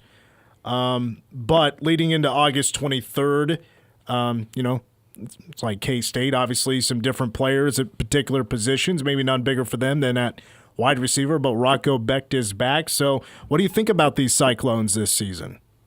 Well, they're rock solid. Coach Campbell does a really good job with them. They have really good coordinators. I continue to say that. John Haycock's one of the best defensive coordinators in college football. And they're like K-State in a lot of ways. A lot of people understand that. But one place where they are a lot like K-State, I think, is in player development. I mean, you see what they've done with Brock Purdy and into Rocco Beck. This will be Rocco's third year as a starter. Nobody knew what they were getting when he came in, right? I mean, he was from a good football family, but he's a winner, man. And that's what stands out. And then, you know, they've had some, like those two receivers, Higgins and Knoll, that they had last year. They developed those guys. They both had skill, right? But they made them players. And I think you have to respect that. And then they're like K-State in the fact that they play so hard and they're just rock solid in their stuff and what they do. You better be in the right position defensively against them, or they can hurt you, because they've also got a veteran offensive line, 3 starters back there, and good players. All right, what are you planning to do to kill 8 hours on the plane to Dublin? Well, I've got a couple of books that I've really been interested in. I'll have to tell you about that at some point. But I played golf one time this summer with a guy, and he happened to mention that his grandfather pitched for the Brooklyn and then Los Angeles Dodgers, and he wrote a book that's really cool. And I'm only about, less than a fourth into it.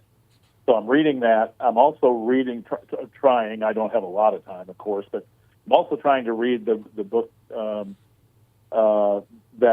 about the former Texas Tech coach Mike Leach. Are you aware of that book? I'm told it's spectacular, and I'm just kind of getting it started too. So I like doing that probably a little bit more than just watching a movie on the plane or whatever. But not that I wouldn't, but I love to read sports stuff. I just do. Well, I apologize that this is a tough question to ask to answer on the spot, but do you have a favorite book of all time? I think one of the most influential books for me, maybe this is the right answer. I don't know if you remember the pitcher Jim Bouton back in the 60s and early 70s. He wrote the book Ball 4. Have you ever heard of that? No. Yeah, it's long before your time, and I understand that. But Google that and see what you come up with, because he was a character. It was somewhat of a controversial book, kind of a tell-all book when he wrote it. He said some things about teammates with the Yankees at that time that kind of fried some people, but it was an entertaining book. And I've been a baseball fan all my life, and so I had great interest in it. I've actually read it probably 3 or 4 times. It's pretty good. Well, if I ever decide later on in life to pick up reading as a hobby, you've already given me a pretty solid list to get started. I can't remember the last time I read a book. Well, you're young. People don't read anymore. No. They watch Netflix and they watch special. As an example, have you watched the Chiefs ESPN Plus thing yet? No, I haven't. See, you're the type of guy that'll do that, though, right? Yeah, probably. Yeah. I'm not going to watch that damn SEC thing on Netflix, though. Yeah, that's not happening. All right, Wyatt. We'll see you on Wednesday. We'll talk to you soon. You got it, brother. Good to talk to you, fellas. Take care. Voice of the Wildcats, Wyatt Thompson, joining us on Wildcat Insider. Good to hear from him. Glad he's back. 24 years. Stan still has 15 years on him, but it's a lot of wins for both of them. We take a timeout. When we come back, the depth chart is out. Reaction, any surprises to the depth chart heading into Game 1 against Iowa State? Next, Wildcat Insider. You're listening to Wildcat Insider. Spice up your event with Qdoba Catering. Our burrito bowls, nachos, and salads will taste oh so delicioso with juicy smoked brisket and adobo marinated grilled chicken. Fresh fajita veggies and hand-smashed guac will add a burst of flavor to your meal. Place your order today. Qdoba, united by flavor. Welcome back, students. Qdoba is the official burrito of K-State Athletics. Visit us in the Union or at our location next to Dick's and Best Buy. Get the app, earn points, and get free food. Go Cats! Hi, I'm Carla Hagemeister with Flint Hills Breadbasket. Food insecurity is growing in our community. In 2023, over 16% of Riley County residents were food insecure, and we are serving more people today than ever before. The people we serve are your neighbors, your students, your employees, your family, and your friends. The need for help has gone from 400 families a week to 600 families and is still growing. You can donate food, money, and your time to help your neighbors. Visit FlintHillsBreadBasket.org today to join our efforts to ensure that everyone has access to the healthy food they need to thrive. American Family Insurance. At American Family Insurance, your small business is a big deal to us. You face challenges and you work hard to achieve your goals. As your American Family agent and business owner right here in your community, I've faced that too. I've built my business with the vision of helping you protect yours. Contact us today to see how we can protect what you've worked so hard to build with customized coverage that fits your needs. This is Rob Wild, agent at Wild & Associates, LLC. American Family Mutual Insurance Company, SI, and its operating company, 6000 American Parkway, Madison, Wisconsin. Information you can use in an ever-changing healthcare environment. America's Healthcare Advocate, Carrie Hall, Saturdays on News Radio KMAN. We're here to educate and inform on the topic of healthcare and health insurance. We've partnered with Blue Cross and Blue Shield of Kansas to bring you these shows to educate you on healthcare and health insurance issues. That's why we're doing these shows here on America's Healthcare Advocate. Join Carrie Hall, America's Healthcare Advocate, Saturday mornings at 7 on News Radio KMAN. News Radio KMAN is your source for up-to-the-date news and community-involved talk every morning. Each weekday morning starting at 6, KMAN's Morning News. It is even expected to reach the point of 25-hour days in several 100 million years' time. In other words, good, because management will not be asking us to work that extra hour. Right. Within Reason with Mike Mattson starts at 9 with in-depth conversations on the topics impacting Manhattan, the Flint Hills, and the state. These are individuals who need to know about the social services that are available to them to allow them to access them and to improve their lives, to improve their families' lives. Chances are they're probably not familiar with them, which is sort of the whole goal behind Everybody Counts. Right. Same with Common Tables, though. I mean, our motto is everyone welcome, no questions asked. So when you set up Don't miss a morning. KMAN's Morning News at 6. Within Reason with Mike Mattson at 9. Weekdays on News Radio KMAN.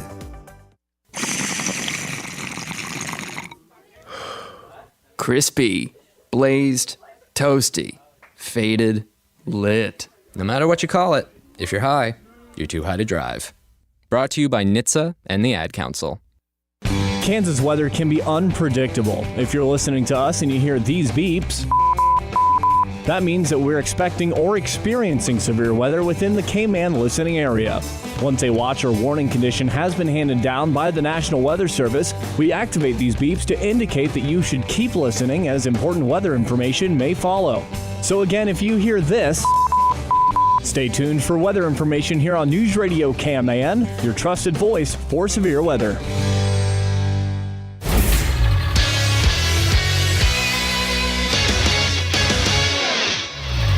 I'm Cole Dutchendorf with this Wildcat Insider Sports update brought to you by Bottle Cap Sports Bar. Game week is officially here, and with it, K-State facing Iowa State in the 109th edition of Farmageddon in Ireland this Saturday. Head coach Chris Klieman broke down some questions on the depth chart ahead of the first game of the 2025 college football season. 3 notable defensive contributors will be marked as questionable ahead of Saturday's game, starting with transfer safety Gunnar Maldonado. He and Asa Newsom and Colby McAllister are all in question. I would say Colby would be the one that would be least likely to play. Asa and Gunnar, we're still hopeful, but they haven't taken probably as many practice reps. They've taken some, don't get me wrong, they've taken some reps, but not as many as some of the guys that have taken the lion's share of the game prep reps. The 30th season of Power Cat Game Day begins this Saturday at 7 a.m. with kickoff at 11 on News Radio KMAN. ESPN's Nate Taylor reported today that Felix Anudike Uzama will be placed on the injured reserve with the hamstring strain, thus ending his 2025 season. Sophomore Avery Williams scored and had an assist as K-State used a pair of second-half goals to beat Portland State Sunday afternoon.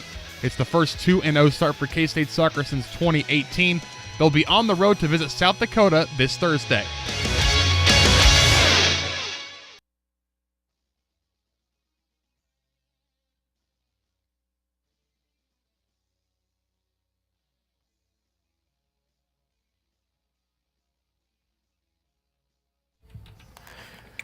All right, music guy, do you recognize this instrumental? Oh, man. Put you on the spot? You did. Kinda. I don't. For the sake of time, I don't. It's Rush, YYZ. Oh, my gosh. One of the few bands that, always played an instrumental for their concerts, and this was it. It's the big one. Yeah. feel dumb now. If it makes you feel any better, I also did not know the answer to that. I would imagine a lot of people listening also didn't know.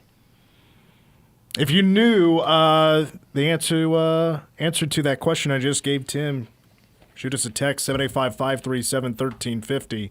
Or if you just want to leave us a question or a comment, 537-1350 is that number to text or call. And I appreciate you also if you're tuning in on YouTube to watch the live stream. Go ahead and hit that subscribe button. As I announced earlier in today's show, every subscriber, new subscriber between now and Thursday, it'll be one Guinness I buy for somebody else. We are presented by Bottle Cap Sports Bar at 3043 Anderson Avenue. Look, they're looking to staff up for football season. They're going to be busy. I mean, they got that phenomenal food. They got all the drinks, the beers, and things like that. And they got a bunch of TVs for you to watch the football on. So they're looking for servers right now to be ready to go for the college and NFL season. Great place to watch a game, especially if you live on the west side of town. There aren't a whole lot of options. It's true. Head on over to especially Wildcats. Sports bars. Absolutely. Okay.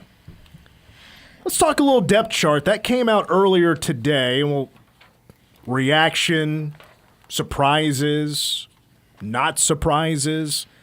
And I think when it comes to the not surprises, we can start on offense. Yeah. I don't think there were any surprises. Your starting offensive line going from left to right will be John Pastore, Taylor Portier, Sam Hecht, J.B. Nelson, and Terrence Enos, who I think I mapped it out exactly that a week or two ago, especially after what happened with George Fitzpatrick. I mean, again, we don't know his status, when he'll be good to go, if he's going to be good to go for this year at some point. Will he play? Now, at tight end, there's, of course, a couple of tight end positions on the depth chart. Your starters are Garrett Oakley and Will Swanson. Behind them are Braden Lofton and Will Ancio. And then third string on the depth chart, Lincoln Cure and Andrew Metzger. Look, guys are going to play. I'm just going to say it. Guys are going to play. Yeah. I don't think that depth chart necessarily matters a whole lot. Maybe a little bit, but not a whole lot. It's also discounting maybe moving Lincoln here to spots other than tight end to just get him on the field. It will happen. Running back, not a surprise. Dylan Edwards and Joe Jackson. Behind them, Devon Rice and J.B. Price, not a surprise. Ontario Elston, the freshman, and Antonio Martin, the transfer junior from Louisiana Monroe. Not a surprise. No. To be your six on the depth chart.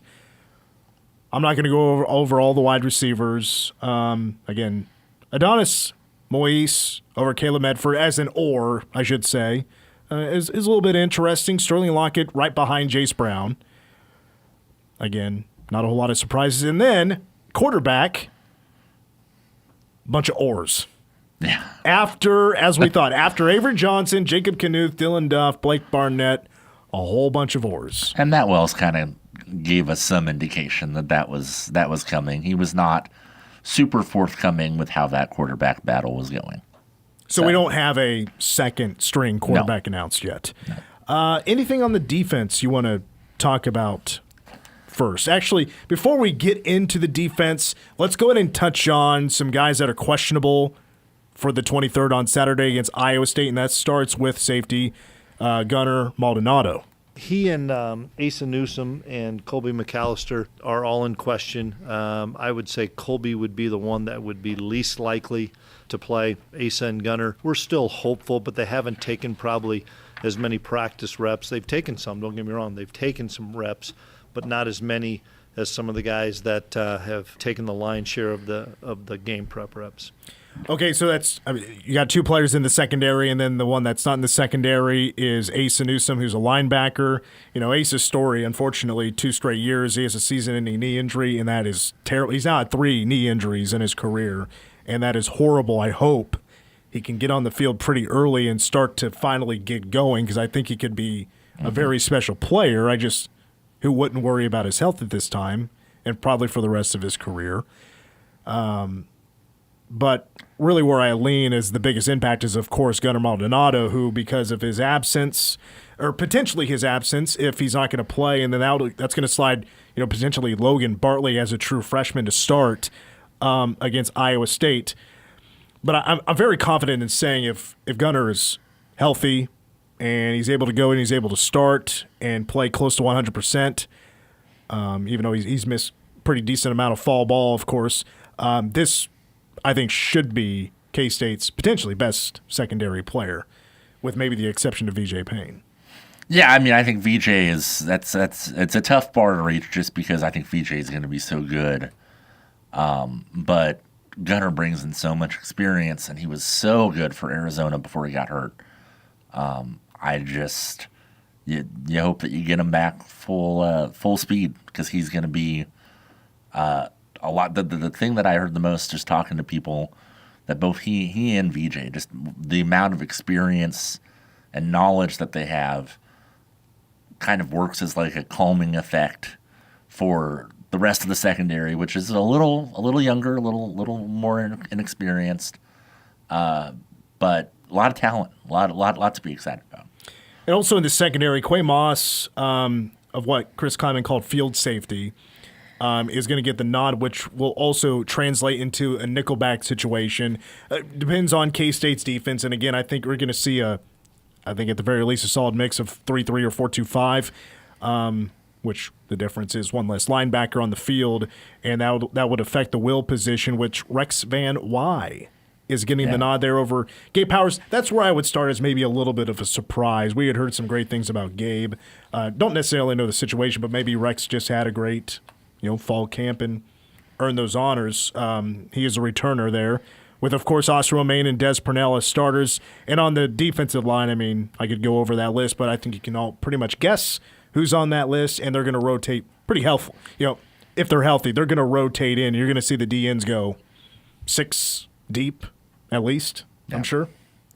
Yeah, I mean, I'm just going off what you said about the linebackers. I think that it is encouraging to see Rex Van Wy kind of step up and kind of keep that spot away from Gabe Powers for the time being, because I think that shows that he's improved. Because I do think that, like you, I assumed, well, Ohio State guy coming in, probably going to be him. That's fine. But to have someone who has a little bit more institutional knowledge take a step and grab that starting spot, I think is good. But I also think we're going to see both guys. So. It was special teams that I was pretty interested in seeing, because I think, well, for 2 reasons. One, we knew some kickers were banged up. We're talking about place kickers, guys that kick field goals and stuff. Banged up, Cub Patton, Leighton Simmering. We learned that from Nate Katzer a couple weeks ago. And then, would Dylan Edwards be the number 1 guy to return kicks? Because now he's going to have a bigger role on his plate for the offense. So I think it's a fair question. Whoever's been asking it lately, it's absolutely a fair question to ask. And guess what? Dylan Edwards, your number 1 kick returner and your number 1 punt returner. There's an or between Bryce Norenberg and Devon Rice. My guess is that Devon Rice is going to be number 2. And Bryce Norenberg, I mean, I don't know, like, the situation necessarily. He's going to probably return a kick or 2. He was playing late last year. I think he did retain his red shirt, and we saw him show up in the last 4 games of last year and totally threw me off because there's a kid out there, I think he was wearing number 10, and I'm mistaken. I thought he was Jacob Parrish, and I announced him. He gave him that head shake. I was like, I saw that from the press box. I was like, whoop, I think I got that one wrong. And of the 3 names, I had to cut off my sheet to make sure everybody could fit on one piece of paper. One of them was Bryce Norenberg.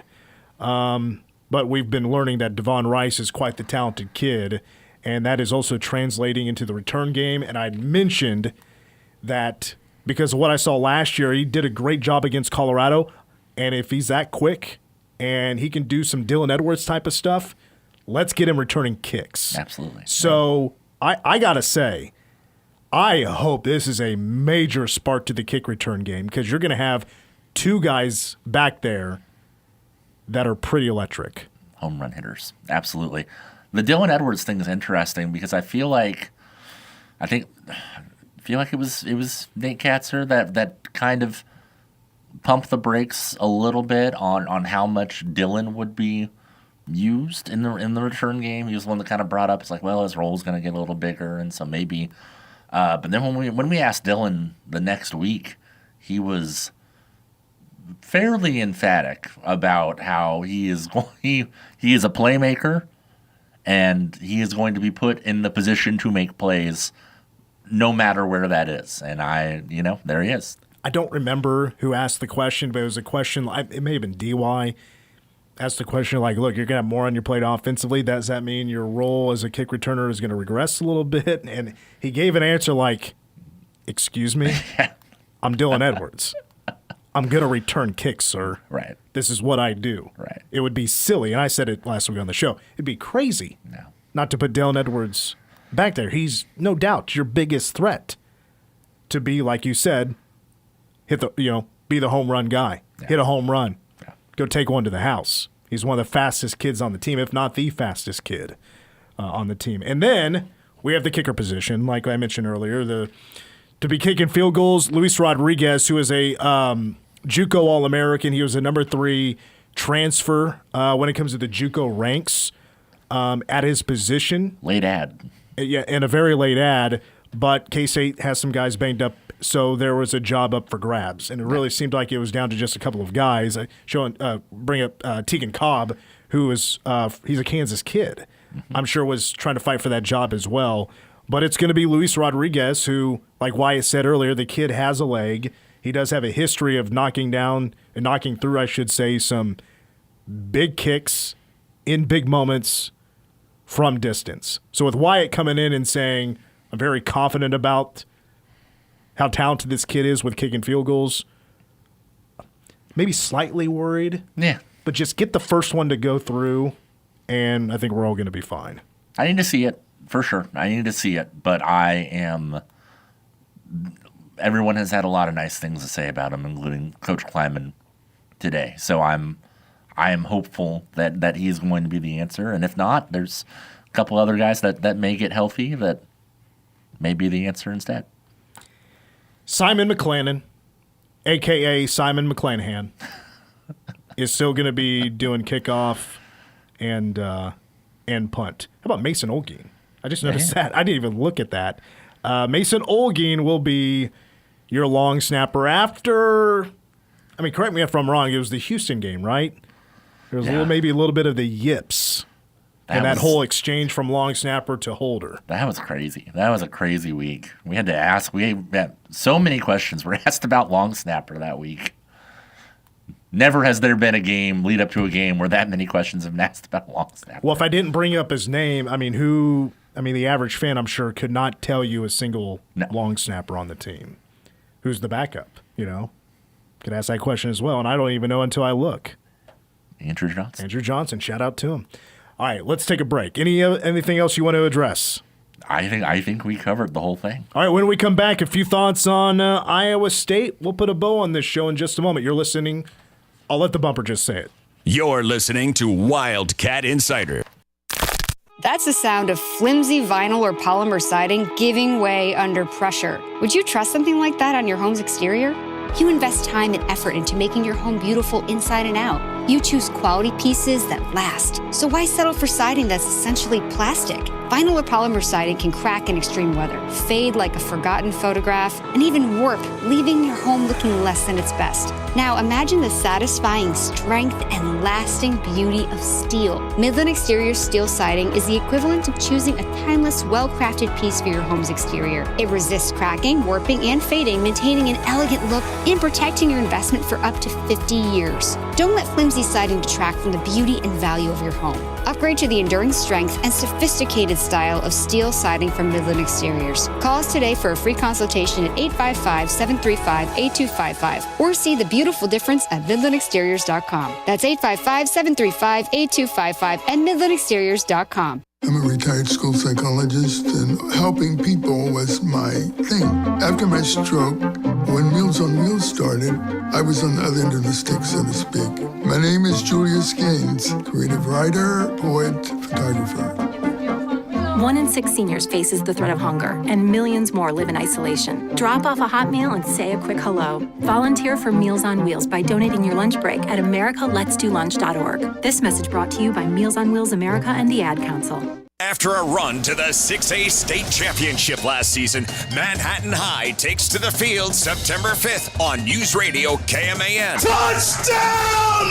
Manhattan High with 2 seconds to go! Join Mitch Fortner and Cole Dutchendorf each Friday night as the Indians pursue another Centennial League title and push for another playoff slot. Florida, he'll be set! The home of the Tribe. News Radio KMAN. News Radio KMAN. Weather. 20% chance of showers and thunderstorms after 2 a.m. tonight. Other than that, mostly clear and a low around 72. Tomorrow, a 30% chance of rain until 1 o'clock. After that, a clearing of those clouds, mostly sunny skies, a high near 92. Overnight low on Tuesday of 70. Sunny and a high near 90 on Wednesday. Sunny with a high near 89 on Thursday. Right now, 91 degrees with a heat index of 102 degrees in Manhattan.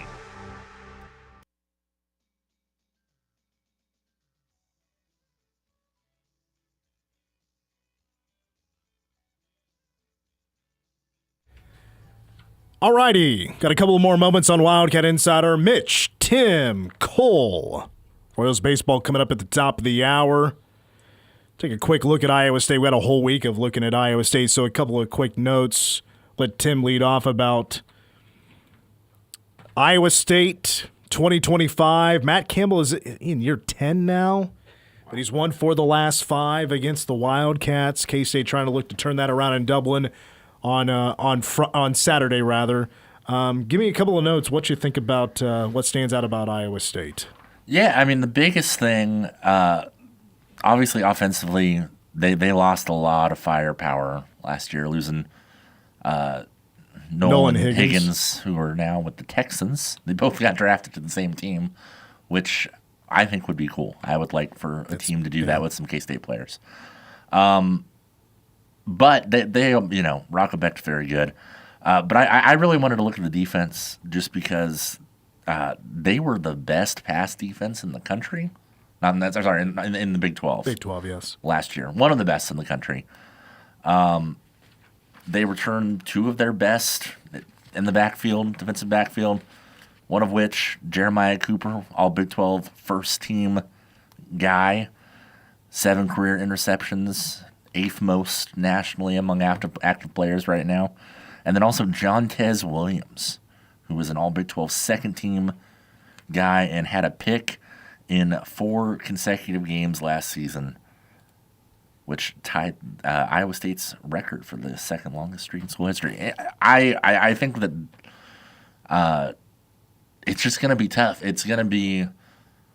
I asked a couple of the offensive players about like what is the difference when you're facing a team of the caliber of Iowa State to start the season instead of getting a North Dakota or whatever to kind of to break in. And they all acknowledge it's just tougher. You're going to have to be locked in a lot easier. You're not going to get a lot of the easy stuff that you normally would get whenever you play a bad FCS team to start the year. So you're going to find out a lot about the K-State offense very, very quickly on Saturday. I totally agree, and I think for Iowa State, I think their big strength, their big weakness. I mean, I think it does clearly stand out. I mean, their strength is their defense, like you said, but I'm going to go to the defensive line for just a moment because this game is going to feature 2 of the best defensive tackles in the Big 12 for K-State, Damian Leo, and for Iowa State, he's a great run stopper, and Dominic Orange, who is Big Citrus. Yeah, he's really good.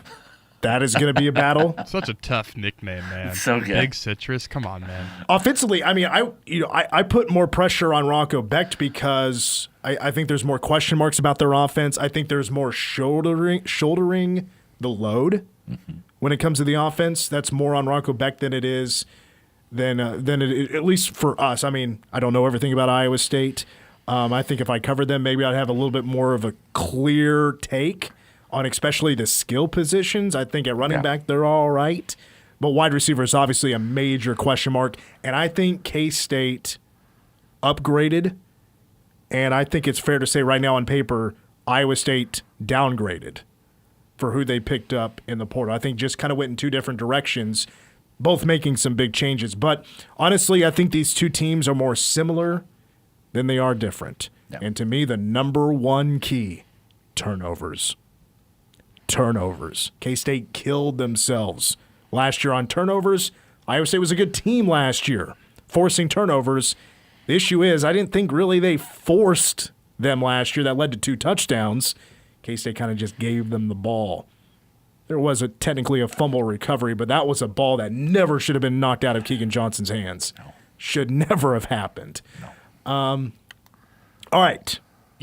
One second before because we're not even going to have time for Ask Us Anything. We got some ads to get through. But you mentioned the similarities. Coach Klieman even said as much. I mean, he said, we are two very similar teams on the offense and the defense. We're both going to want to do what we want to do and try to get into our actions. I think it's going to be, like he said, kind of a chess game and see who can assert their will and dominance in this game. Well, if K-State's pass catchers are smarter than last year's pass catchers, and it didn't take as long to learn the playbook and the way things work at K-State, hopefully we're able to use a bit more of the route tree and motions and try to match the chess game that Iowa State's going to bring to the table. Tim, I appreciate it. You're going to help host the show Wednesday. Yes, sir. That's going to wrap it up for Wildcat Insider. We're going to be back next Monday, but don't forget, PowerCat Game Day is coming up at 7 a.m. on Saturday to kick off pregame coverage of K-State football on News Radio KMAN. For Cole, Tim, I'm Mitch. Go Cats. Getting you closer to the locker room than anyone else. This is Wildcat Insider. Wildcat Insider, an exclusive presentation of the flagship station of the K-State Sports Network. News Radio 1350, KMAN. Hi, I'm Malia McKinney with L&L Advisors, and I still believe in the power of an old-fashioned handshake. There's a better way to handle Medicare, one that starts with a real conversation, real information, and no sales pitch. I'm an independent advisor, which means I'm not tied to just one company. I will shop multiple plans to